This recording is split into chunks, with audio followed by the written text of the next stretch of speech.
Changing your payment method on Instacart is a straightforward process. Follow these steps to update your payment information easily. Step 1. Open the Instacart app or website. Launch the Instacart app on your mobile device or go to the Instacart website on your computer. Make sure you are logged into your account. Step 2. Access your account settings. Navigate to the account settings by clicking on your profile icon or the menu option. Look for the section labeled Account or Settings.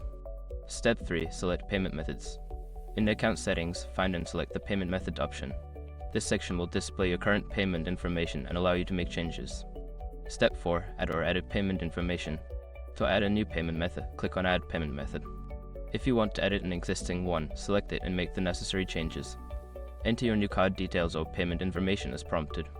Step 5. Save changes. After adding or editing your payment method, make sure to save your changes. Look for a Save or Update button and click it to confirm your new payment information. Now you have successfully changed your payment method on Instacart. Enjoy your shopping experience.